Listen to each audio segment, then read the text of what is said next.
Good morning, student of class 8. How are you all? I think you are fine. Today we will continue exercise 11.2 of chapter 11 mensuration. We have done question number 4. Question number 4 तक कर लिया था हमने. आज हम question number 5 करेंगे. Let's see question number 5. What is the a diagonal of rhombus? Rhombus के diagonal दिए गए हैं. ठीक है. तो हम इसको D1 मान लेंगे. कितना दिया गया है? 7.5 को डायगोनल रोमस में 2 डायगोनल होते हैं. ठीक है. एक होता है D1 और एक को D2 मान लेंगे. कितना दिया गया है? 12 सेंटीमीटर. ठीक है. हमें क्या पूछा है उसने? Find the area of rhombus. तो देखो area of rhombus is equal to 1/2 D1 into D2. अच्छा सर, इधर अतुल सर को भेज देना. अतुल सर को, हाँ, 1/2 D1 into D2. तो 1/2 D1 की वैल्यू 7.5 सेंटीमीटर इनटू D2 की वैल्यू है 12 सेंटीमीटर. 2 बजा 2 2 6 जा 12. क्या बचा? 7.5 सेंटीमीटर इनटू 6 सेंटीमीटर. 6 5 30 कैरी 3 6 7 जा 42 42 3 45 45 डेसिमल 0 सेंटीमीटर स्क्वायर. क्या आंसर आया? 45 सेंटीमीटर स्क्वायर. जैसे हमने पढ़ा है ना, एरिया ऑफ रेक्टेंगल क्या होता है? Length into breadth. Area of rhombus क्या होता है? एरिया ऑफ पैरास्क्वायर क्या होता है? Side into side. Area of parallelogram क्या होता है? Base into height. Area of triangle क्या होता है? बराबर टू बेस इनटू हाइट. ऐसे ही रोम्बस फिगर होता है तो स्क्वायर जैसा होता है. ठीक है. स्क्वायर जैसा इंक्लाइंड होता है इस तरीके से. स्क्वायर का स्ट्रेट फिगर होता है, वो इंक्लाइंड फिगर होता है. इसमें ये साइड ये साइड ये साइड ये साइड चारों साइड बराबर होती है. ठीक है. तो अब एरिया ऑफ रोम्बस का फॉर्मूला होता है 1/2 D1 into D2. Okay. Question number 6 देखते हैं. रीड करो क्वेश्चन नंबर 6. पढ़ लिया क्वेश्चन? देखो question number 6. Find the area of rhombus. Rhombus निकालना है whose side is 5 cm and whose altitude is 4.8 cm. If one of its diagonal 8 cm, find the length of the diagonal. अब एक चीज होती है बेटा, हमने क्या पढ़ा है? हमने ये पढ़ा है, देखो कैसा फिगर दिया गया. ये फिगर दिया गया है.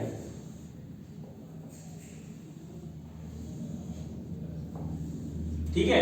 ये 6 ये 6 ये 6 ये 6 और ये एल्टीट्यूड दिया गया है. कितना दिया गया है? 4.8. ठीक है. और एक डायगोनल दिया गया है. कितना दिया गया डायगोनल? बोलो ना, कुछ नहीं बात लोगों ने. 5 सेंटीमीटर.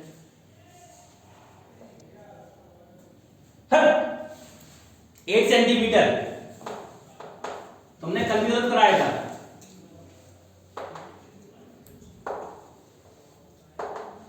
ठीक है. ये फिगर है. अब इससे हम क्या डायगोनल दूसरा डायगोनल निकाल सकते हैं? हम नहीं निकाल सकते. तो दिस इज अ रोम्बस. तो एरिया ऑफ रोम्बस का फॉर्मूला क्या होता है? 1/2 D1 into D2. ठीक है. तो हम क्या करेंगे? हमने क्या है ना, आप लोगों को क्लास 7 में मैंने प्रॉपर्टीज पढ़ाई थी जब एरिया रोम्बस पैरेललोग्राम की. देखो एक केस में क्या होता है? Rhombus is like a parallelogram. Rhombus है ना, स्पेशल केस में पैरेललोग्राम के बराबर होता है. रोम्बस क्या होता है? स्पेशल पैरेललोग्राम के इक्वल होता है. रोम्बस क्या है? अगर कोई बोले क्या रोम्बस पैरेललोग्राम हो सकता है? यस. स्पेशल केस में रोम्बस पैरेललोग्राम के इक्वल हो सकता है. पैरेललोग्राम क्या कहता है? Opposite sides are equal. Opposite sides are equal. ठीक है. Both diagonal are not same. Both diagonal are not same. ठीक है ना. और इसके डायगोनल किस पे करना है? पैरेललोग्राम में डायगोनल किस पे इंटरसेक्ट करते हैं? 90 डिग्री एंगल पे इंटरसेक्ट करेंगे. ये भी 90 डिग्री एंगल पे इंटरसेक्ट करेंगे. तो हो गया ना रोम्बस पैरेललोग्राम के इक्वल. ठीक है ना. तो इन स्पेशल केस हो गया ना. तो अब देखो क्या करेंगे? एरिया ऑफ पैरेललोग्राम निकाल लेंगे. एरिया ऑफ पैरेललोग्राम क्या होता है? Base into height. बेस कितना दिया गया है? 5 सेंटीमीटर. हाइट कितनी दी गई है? 4.8 मीटर. मीटर सेंटीमीटर तो काट लिए सेंटीमीटर. मल्टीप्लाई कर देंगे. 4 5 4 8 5 8 जा 40 यानी 4 4 for 20 4 for 24 5 for 24 24.0 centimetre square. That is 24 centimetre square. ठीक है. रोम्बस कैसा है? पैरेललोग्राम है. तो एरिया ऑफ रोम्बस क्या हो जाएगा? Area of rhombus is equal to 24 centimetre square होगा. ठीक है. अब एरिया ऑफ रोम्बस का फॉर्मूला होता क्या है? D1 into D2. Is equal to 24 centimetre square 1/2। एक डायगोनल की वैल्यू हमें दी है कितनी 8 सेंटीमीटर, हमें d2 की वैल्यू क्या करनी है फाइंड करनी है 24 सेंटीमीटर स्क्वायर। तो देखो d2 की वैल्यू फाइंड कैसे करेंगे 24 सेंटीमीटर अपनी जगह पे एज इट इज रहेगा। अब ये 2 ये डिवाइड में तो यहाँ किसमें आ जाएगा मल्टीप्लाई में, 8 यहाँ मल्टीप्लाई में किसमें आ जाएगा डिवाइड में 8 सेंटीमीटर 8 बन जाए 8 3 24। तो d2 की वैल्यू कितनी आएगी 6 सेंटीमीटर, सेंटीमीटर सेंटीमीटर कैंसिल हो गया। ठीक है, ये हमने लेंथ ऑफ अदर डायगोनल निकाल दी। Any problem no.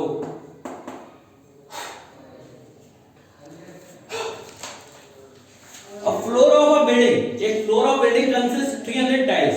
एक बिल्डिंग का फ्लोर है इसमें कितने टाइल्स लगे हैं 3000 टाइल्स लगे हुए हैं। With which are the rhombus shape, किस शेप में रोम्बस की शेप में।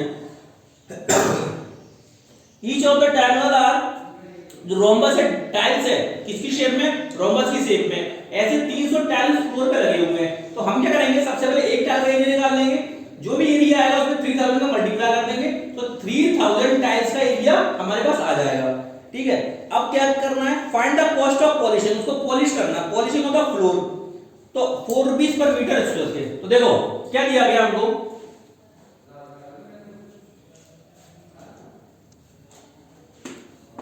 d1 is equal to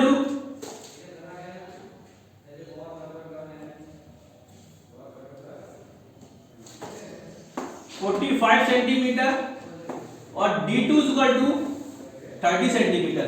ये टाइल्स के क्या है डायगोनल है। ठीक है, अब देखो एरिया ऑफ टाइल क्या होगा 1/2 d1 into d2।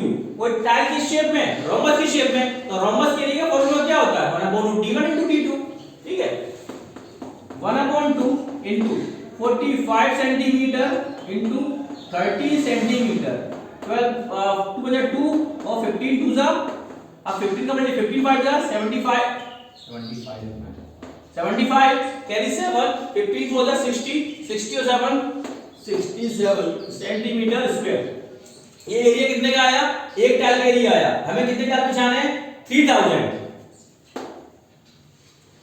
Area of 3000 such tiles क्या होगा 675 into 675 सेंटीमीटर into 3000।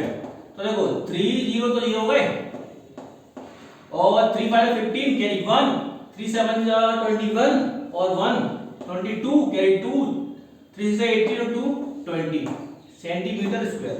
ये आया 300 टाइल्स का एरिया। ठीक है, अब हमें क्या करना है इसकी कॉस्ट निकालनी है, पॉलिशिंग की कॉस्ट, कॉस्ट ऑफ पॉलिशिंग क्या निकालना है हमको कॉस्ट ऑफ पॉलिशिंग। क्या करेंगे हम कितने रुपीस पर मीटर 4 रुपीस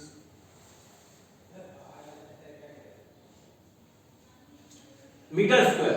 जे किसमें है सेंटीमीटर स्क्वायर में, तो 1 metre square is equal to 100 centimetre. इसको किसमें चेंज करेंगे हम सेंटीमीटर स्क्वायर में। तो देखो 2025 000 अपॉन मीटर स्क्वायर इनटू 4। ठीक है, रुपीस समझ में आया ना। यहाँ पे ये प्रोसेस, यहाँ पे हम इसको मीटर में कन्वर्ट कर रहे हैं और उसके बाद हम 4 का मल्टीप्लाई कर रहे हैं रुपीस का। तो देखो 1 1 2 2 3 3। ठीक है, कितना आएगा 22.5 मीटर स्क्वायर इनटू रुपीस 4। तो 4 5 20 कैरी 2 4 2 8 और 2 10 कैरी 1 1 4 2 8 जी 8 पॉइंट रुपीस। तो क्या आएगा रुपीस 810। फ्लोर को पॉलिश करने में 810 रुपए खर्च हो जाएंगे। ठीक है, any problem no. Let's see question number 8। अब Mohan want to buy trapezium shape field. Mohan को ट्रेपेजियम शेप फील्ड को बाय करना है। Its side along the river is parallel. देखो एक तरफ तो रिवर है एक तरफ रोड है। शेप दिख रहा है आपको, एक तरफ रोड है एक तरफ रिवर है। ठीक है, river is twice the side of the road. जो रोड की तरफ साइड है, ठीक है, उससे रिवर की तरफ साइड कितनी है ट्वाइस है। रिवर की साइड कितनी है ट्वाइस है, समझ में आ रहा है? अब the area of field is 10,500 metre square, the perpendicular distance between the two parallel line is side is 100 metre, find the length of the river, find the length of the river. तो देखो let length of side along river, along road x, ठीक है, length of side along river क्या होगा 2x, ठीक है। Height कितनी दी गई है, distance between the perpendicular distance between two parallel line को कहती है हमारी हाइट, कितनी दी गई है 100 सेंटीमीटर मीटर 100 मीटर, और एरिया ऑफ ट्रेपेजियम क्या दिया गया है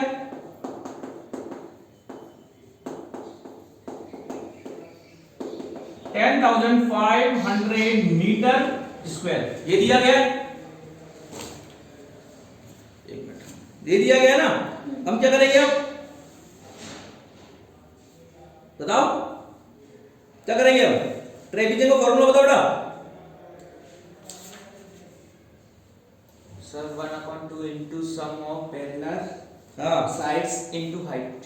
अच्छा, क्या होता है formula 1/2 into sum 1/2 into of parallel side sum of, अभी तक लर्न नहीं हुआ तुमको, देख के बोलना पड़ रहा है, sum of parallel side into height is equal to 10,500 metre square, 1/2 into x plus 2x into 100 metre is equal to 10,500 metre, ठीक है। एनी प्रॉब्लम, लो अब देखो ये हो जाएगा 3x is equal to 1050 metre square, तो अपनी जगह पे एज रहेगा। अब 100 मल्टीप्लाई में किसमें आ जाएगा, डिवाइड में आ जाएगा, 2 डिवाइड में किसमें चला जाएगा, मल्टीप्लाई में चला जाएगा, 2 0 से 2 0 cancel, 3x is equal to 2 का मल्टीप्लाई करेंगे मीटर से मीटर कैंसिल, 2 बटा 10 और 2, ठीक है। x इज इक्वल टू क्या मीटर, 210 मीटर अपॉन 3 7, x की वैल्यू कितनी आई 70 मीटर, x की वैल्यू कितनी आई 70 मीटर। अब निकाल सकते हैं length of side along road कितना, x थी इज इक्वल टू 70 मीटर, और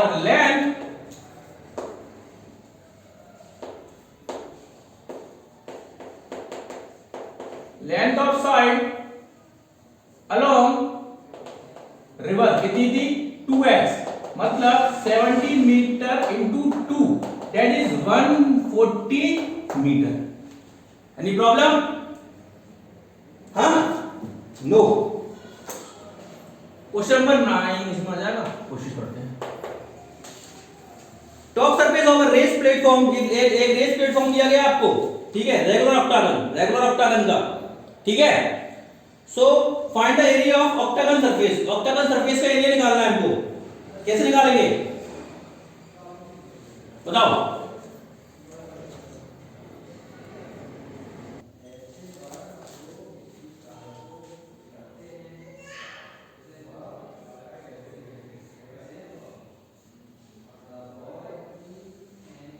ये दिया गया आपका 11 और 5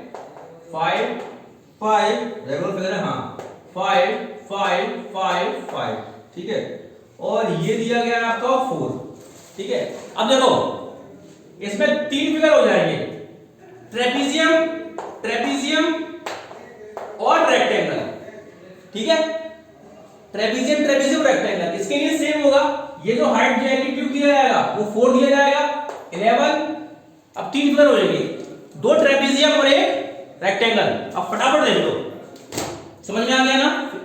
डायरेक्ट ऑक्टागन का कोई एरिया नहीं निकाल सकते, हमने इसको 3 हिस्सों में डिवाइड कर दिया, एक हो गया ट्रेपीजियम, ये रेक्टेंगल, ये ट्रेपीजियम, ये। तो एरिया ऑफ ट्रेपीजियम देखते हैं सबसे पहले। एरिया ऑफ ट्रेपीजियम 1 क्या होता है 1/2 इंटू ए प्लस बी इंटू एच, यही होता है ए प्लस बी मतलब सम ऑफ पैरेलल साइड। अब देखो 1/2 इंटू ए की वैल्यू कितनी है 5 सेंटीमीटर, बी की वैल्यू कितनी है 11 मीटर सेंटीमीटर में, तो दिखा रहे हो मीटर है ना, yes sir, metre into H कितना है 4 मीटर। कोई दिक्कत? देखो पहली पैरेलल साइड 5, दूसरी पैरेलल साइड 11 और हाइट कितनी है 4, कितना हो जाएगा 1/2 into 16 metre into 4 metre, 2 × 2 2 × 4 that is 32 metre square. ये ट्रेपेजियम वन का एरिया। जब रेगुलर फिगर है तो ये भी ट्रेपेजियम की सेम हाइट वगैरह सब कुछ सेम होगी, ठीक है। रेगुलर फिगर क्या होते हैं, सारे बराबर होते हैं। तो area of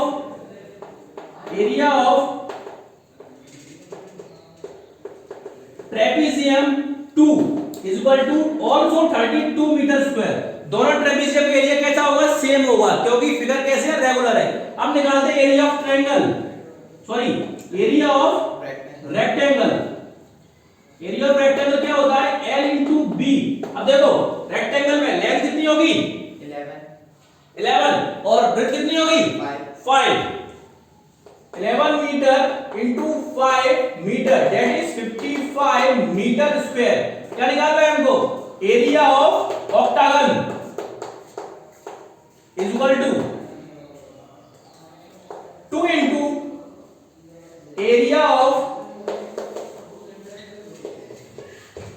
trapezium plus area of rectangle, ठीक है। अब देखो 2 into 32 metre square plus 55 metre square that is 64 metre square plus 55 metre square plus करेंगे 9 11, ये आएगा 119 मीटर स्क्वायर। ओके, तो आज की क्लास में इतना ही, बाकी एक्सरसाइज को हम कल फिनिश करेंगे। Till then have a great day, have a nice day.